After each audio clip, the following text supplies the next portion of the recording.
Welcome class 11th in today's history class. Students, in our previous class we have started history chapter 2 writing and city life, जहाँ पर हम लोगों ने world के earliest civilisation Mesopotamian civilisation के बारे में पढ़ना स्टार्ट किया था। हम लोगों ने पढ़ा था मेसोपोटामिया एंड इट्स जोग्राफी। पूरे मेसोपोटामिया के बारे में हम लोगों ने पढ़ा कि उसके डिफरेंट रीजन्स में के जो बेसिक एलिमेंट्स थे, बेसिक फीचर्स थे, वो सब हम लोगों ने लास्ट एपिसोड में पढ़ा। देन हम लोगों ने देखा कि मेसोपोटामिया में उस टाइम पर रूरल और अर्बन एरियाज़ में किस तरह के एक्टिविटीज़ हो रहे थे। जहाँ हम लोगों ने देखा कि रूरल एरियाज़ में फार्मिंग, एनिमल हस्बेंड्री जैसे बहुत सारी इकोनॉमिकल एक्टिविटीज़ हो रहे थे। उसी तरीके से अर्बन एरियाज़ में ट्रेडिंग, मैन्युफैक्चरिंग और बहुत सारे डिफरेंट टाइप के सर्विसेज हो रहे थे। आज अब हमको पढ़ना है movement of goods into cities.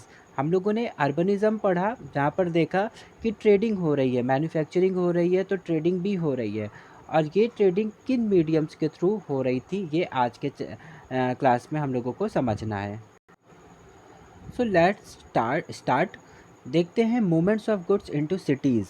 किस तरीके से सिटीज़ में गुड्स का मूवमेंट किया जा रहा था।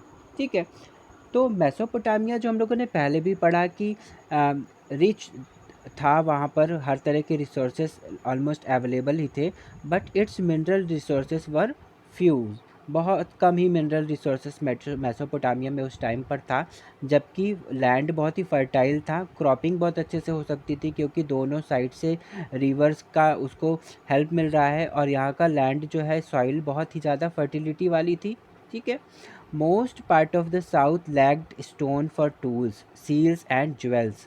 ज़्यादातर जो साउथ का हमारा एरिया था वहाँ पर स्टोन्स की कमी थी, क्योंकि हम लोगों ने पढ़ा है कि अर्ली टाइम पर लोगों का बहुत ज़्यादा, क्योंकि बहुत सारे मेटल्स तो उस टाइम पर नहीं खोजे जा पाए थे शुरुआती दौर पर।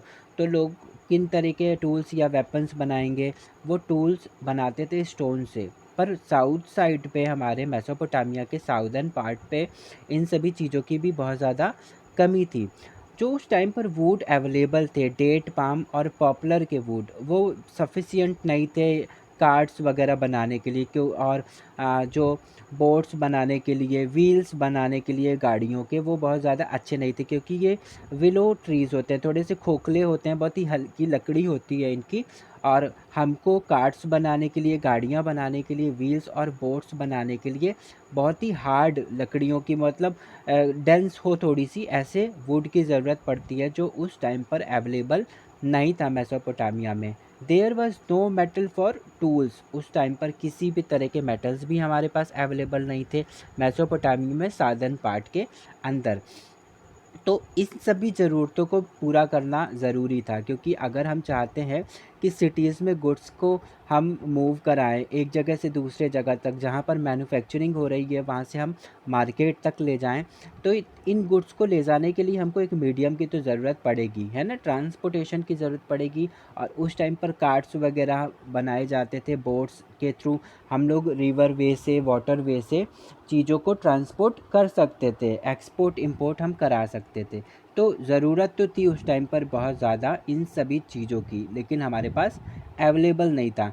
तो अब क्या किया गया, अब किया गया कि जो अबंडेंट टेक्सटाइल और एग्रीकल्चरल प्रोडक्ट्स थे हमारे पास, हमने बताया ना कि हमारे पास क्रॉपिंग बहुत अच्छी होती थी, फार्मिंग बहुत अच्छी होती थी, फार्मिंग के लिए हमारे पास सूटेबल सॉइल थी, तो ये सारी चीज़ें बहुत अच्छी हो रही थी हमारे पास। तो अब एक विकल्प बच रहा था, एक ऑप्शन बच रहा था कि जिन चीज़ों की हमारे पास स्कैर्सिटी है मेसोपोटामिया में, उनको हम दूसरे जगह से मंगाएं, और जिन चीज़ों की हमारे पास अबंडेंट अवेलेबिलिटी है, उसको हम दूसरे देशों में या आसपास के क्षेत्रों में एक्सपोर्ट कर दें। ठीक है, तो for wood, copper, tin, silver, gold, shell and various stones from Turkey and Iraq और across the Gulf। इस तरह से हमारे इन प्लेसेस पे, टर्की और इराक के साथ, इन जो मिनरल मेटल्स की ज़रूरत थी हमको, और जिन चीज़ों की ज़रूरतें थी, उनको मंगाया जाता था। और हमारे पास जो एग्रीकल्चरल प्रोडक्ट्स थे और जो टेक्सटाइल अबंडेंट थी, उनको हम यहाँ से एक्सपोर्ट करते थे मेसोपोटामिया से, और दोनों ही जगह की ज़रूरतें पूरी हो जा रही थी। ठीक है, उस टाइम पर कुछ सोशल ऑर्गेनाइजेशंस भी बनाए गए थे जिनके थ्रू एक्सपोर्ट इंपोर्ट का काम हमारे साउदर्न मेसोपोटामिया के अंदर हो रहा था। ठीक है, तो किसी भी कंट्री का अगर इकोनॉमिक ग्रोथ करना है तो एक्सपोर्ट इंपोर्ट तो बहुत मैटर करता है। ठीक है, ट्रांसपोर्टेशन भी बहुत मैटर करता है। अगर हम कुछ मैन्युफैक्चर कर रहे हैं तो हम दूसरे स्टेट्स में, दूसरे कंट्रीज़ में अगर उसको एक्सपोर्ट कर रहे हैं तो हम बहुत ज़्यादा प्रॉफिट पाते हैं। तो सिर्फ एक्सपोर्ट करने के लिए हमें ट्रांसपोर्टेशन की बहुत ज़्यादा ज़रूरत पड़ती है। ठीक है, तभी हमारा अर्बन डेवलपमेंट हो सकता है। तो अर्बन एरियाज़ में हमने पढ़ा इंडस्ट्रीज़ है, मैन्युफैक्चरिंग इंडस्ट्रीज़ है, डिफरेंट टाइप की चीज़ें मैन्युफैक्चर हो रही हैं और उसे मार्केट तक पहुंचाया भी जा रहा है। पर बड़े मार्केट तक पहुंचाने के लिए हमको एक अच्छे ट्रांसपोर्टेशन की ज़रूरत थी।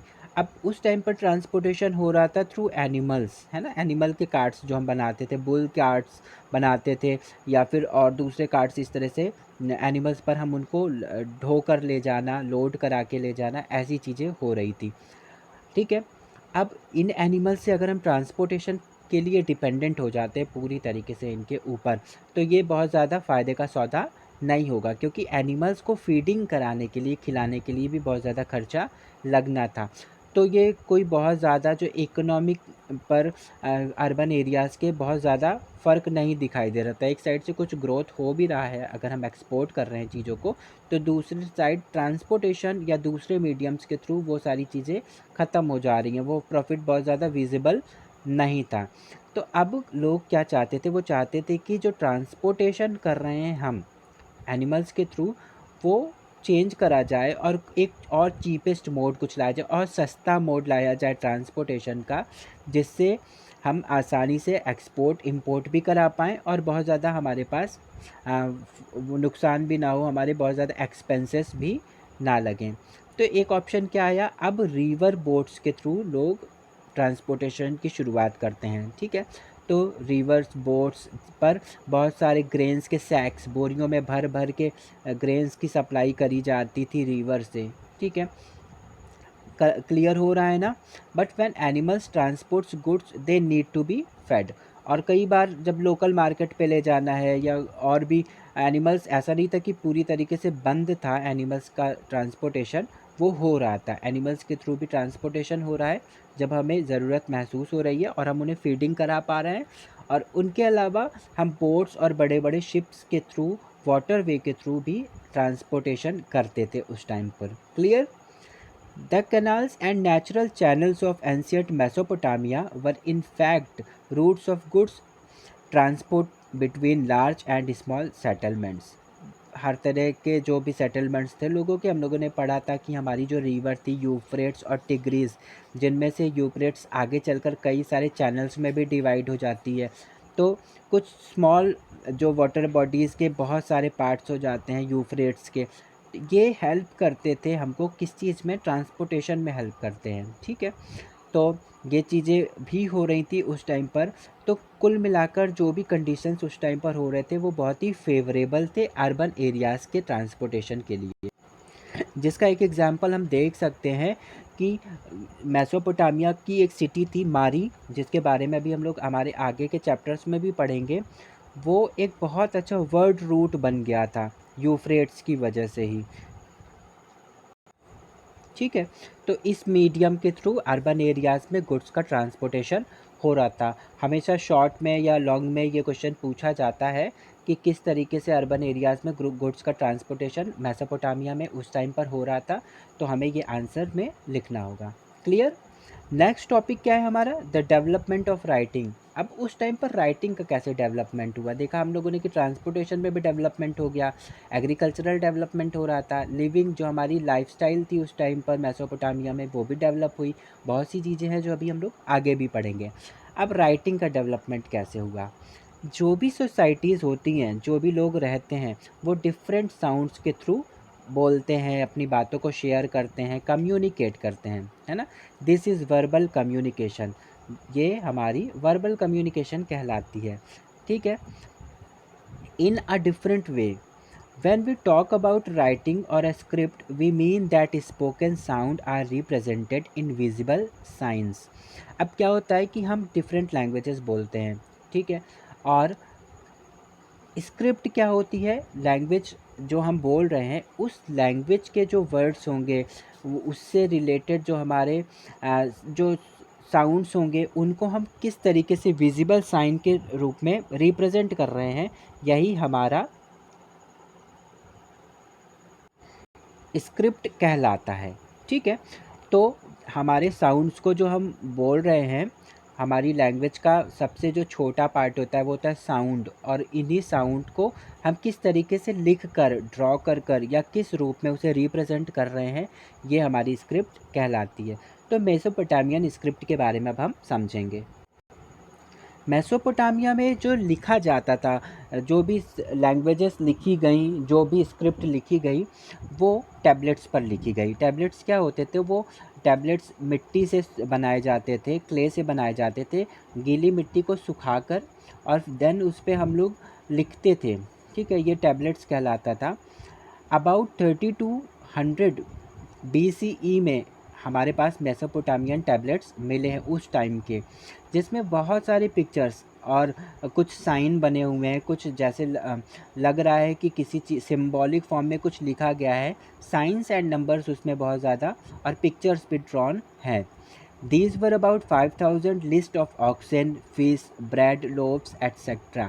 तो कुछ इस तरह की साइंस हमको देखने को मिलते हैं, जो ऑक्स के जैसे, फिश के जैसे, या कुछ और दूसरे टाइप से वो दिखाई देते हैं। ठीक है, list of goods that were brought into और distributed from the temples of Uruk, a city in the south. Mesopotamia के साउथ में एक सिटी है यूरुक, और वहाँ पर एक टेम्पल, या फिर वहाँ पर जो भी टेम्पल्स हैं, उन टेम्पल से हमें इस तरह के बहुत सारे टैबलेट्स मिले हैं, जो सिमिलर हैं एक दूसरे से, और जिनमें सब में ही लगभग एक जैसे ही साइन और नंबर्स और पिक्टोरियल रिप्रेजेंटेशन किया गया है, जिससे हम समझ सकते हैं कि ये मेसोपोटामियन स्क्रिप्ट के एग्जाम्पल्स हैं। अब लोगों को राइटिंग की ज़रूरत क्यों पड़ी? क्या ज़रूरत थी कि लोगों को ये किस राइटिंग स्क्रिप्ट बनाने की ज़रूरत पड़ी? एक ऐसे मीडियम की ज़रूरत पड़ी कि जिससे वो कुछ लिख सकें या अपनी बातों को रिप्रेजेंट कर सकें। होता क्या था कि हम लोगों ने पढ़ा कि ट्रांसपोर्टेशन हो रहा है, ट्रेडिंग हो रहा है, और लोग एक दूसरे के साथ एक्सचेंजेस कर रहे हैं, ट्रांजैक्शंस कर रहे हैं, है ना?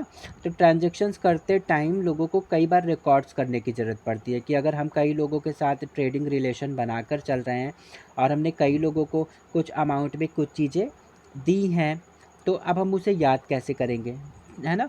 तो जैसे मान लेते हैं कि अगर हमने 2 ऑक्स अपने, है ना, किसी को दिए हैं, और हमें वो वापस लेना है, या हमें उसके बदले में कुछ और मिल रहा है, तो हम उसे ड्रॉ कर देंगे। ऑक्स के लिए हम एक स्क्रिप्ट कि कैसे हम ऑक्स को रिप्रेजेंट कर रहे हैं, वो ड्रॉ कर लेंगे और अपने पास रख लेंगे, है ना? तो ये याद रखने के लिए, एक तरह से रिकॉर्ड्स मेंटेन करने के लिए अपने ट्रांजैक्शंस के, उस टाइम पर इस तरह के सिंबल्स को यूज़ करना शुरू किया गया, जो बाद में मेसोपोटामियन स्क्रिप्ट के तौर पर जाना जाने लगा।